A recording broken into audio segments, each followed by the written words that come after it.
Hi, this is Dee at Aloha Astro. Let's take a look at what's going on with this Virgo new moon on the 30th, August 30th at about 6:37 in the morning Eastern Time.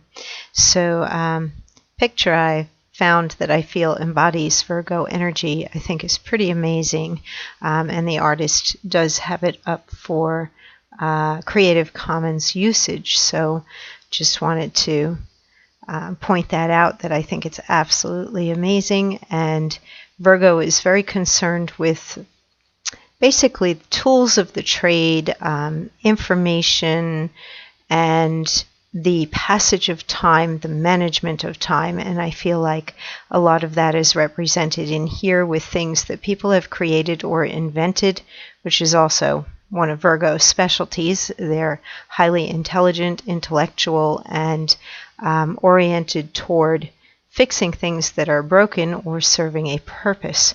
So let's read through what I've written for this forecast. New moon in Virgo, August 30th, 2019, is a super black moon, being the second new moon of August. If you think that sounds mysteriously auspicious or kind of scary, you are right. It can be both. It will have a strong effect on tides and on your emotions and decisions for your future. The mutable, flexible, adaptable Earth sign of Virgo has rulership over the 6th house of health, habits, chores, exercise, diet, nutrition, and service-related work. Virgo deals in needs, examination, discernment, prioritization, and application of skill or information in order to fix or improve things, be of service, or facilitate connections between people and resources. If it helps people stay healthy, safe, or get things done, it is Virgo's concern. Virgo is ruled by Mercury, the planet of thought, communication, and transportation. Virgo can have plenty of tools and accessories to keep tidy, but what Virgo keeps track of most is information and time. This new moon is especially powerful in its Virgo-ness because it joins the Sun, Mercury, Mars, and Venus in Virgo. Look to your natal chart to see what house this Virgo train is passing through, and you will see where you need to inspect, sort, fix, or eliminate. The Virgo stellium is supporting a shift in a big way. Even things that are set in stone, while an Earth grand trine involving Saturn and Pluto in Capricorn, Uranus in Taurus, and the Virgo planets is activated by the new moon. Let's do a little scroll here. Sorry, my mouse is jumpy, something that needs fixing. For those who were born with Pluto in Virgo, some deeply repressed stuff rises up, or a rut you have settled into kicks you out. Fear, control, power, will, upheaval, transformation, and thoughts of mortality are Pluto themes. This new moon guides you toward caring for the essential things in life. Writing your thoughts and plans is magically potent as a means to facilitate a destiny you desire, while the Virgo planets form a mystic rectangle with the North Node in Cancer, Neptune in Pisces, and Saturn and Pluto in Capricorn. Forests and gardens are good places for new moon rituals. So let's take a look at how the planets are actually sitting in the heavens right now. And let's make sure I have the right time. Yes, I do. All right, here we've got the moon and the sun at 6 degrees, 47 minutes. Mercury at 2 degrees, Mars at 7, and Venus at 11. Basically one big cluster of Virgo energy. Mercury is speech, thought, communication. The Sun, self-identification and projection. And it also shines its light or attention in whatever house it's passing through in your chart. The Moon, emotions and feelings. Mars, action, and also physicality, your physical body. It's very strong masculine energy, and we have strong feminine energy with Venus. And Venus and Mars join together. A lot of romance is in the air right now, while we have this classic pairing of masculine and feminine energy.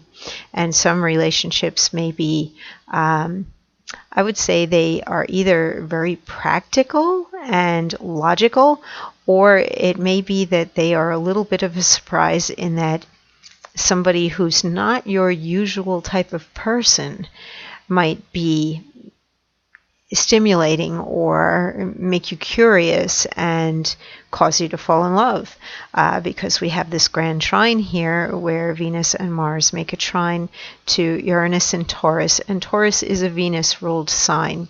And that is a sign that's very concerned with the senses. How does something look, taste, sound, smell, feel?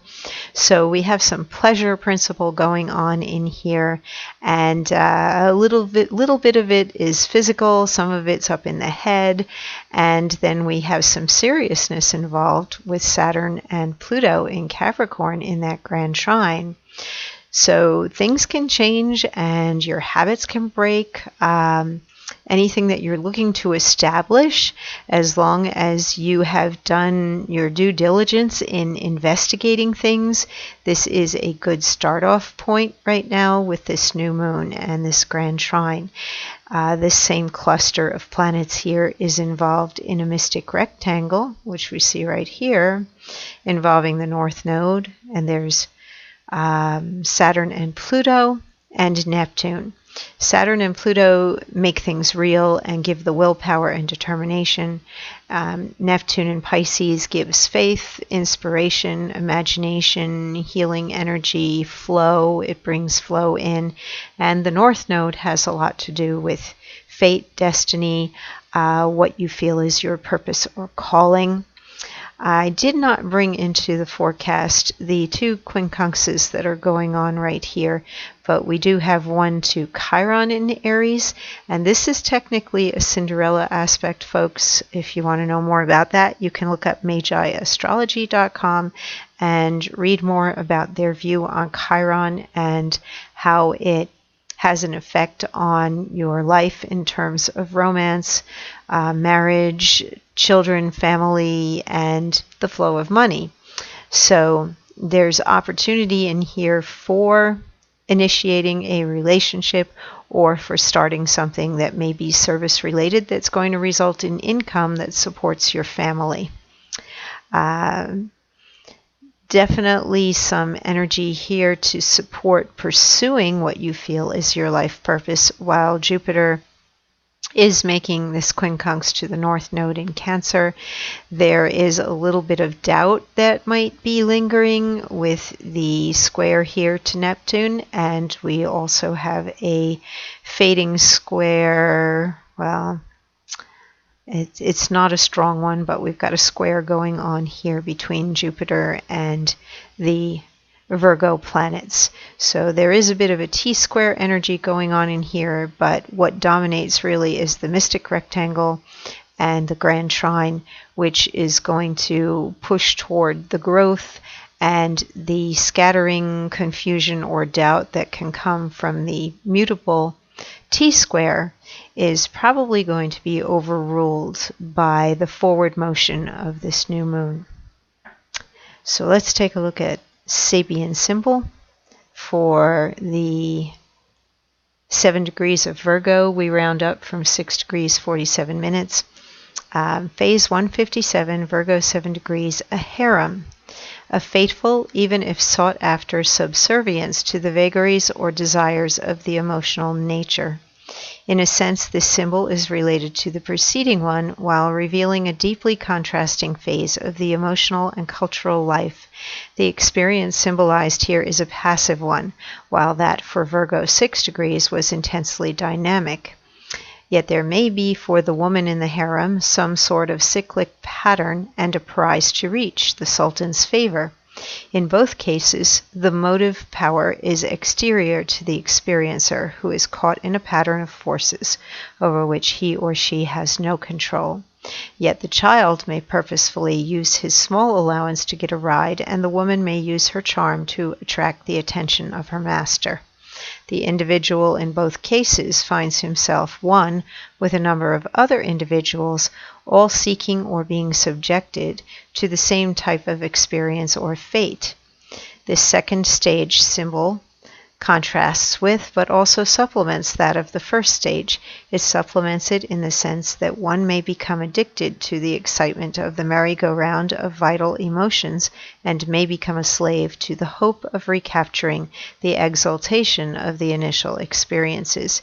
Yet one may learn how to put to use even the emptiness of waiting. That's very interesting. I think that jumped out for me the most is the emptiness of waiting. And very often we do sit at plateaus as we're ready to move forward, where we look at both behind and ahead of us and at our multiple options. And I feel that that's something that Virgo definitely embodies, is the multiple choice.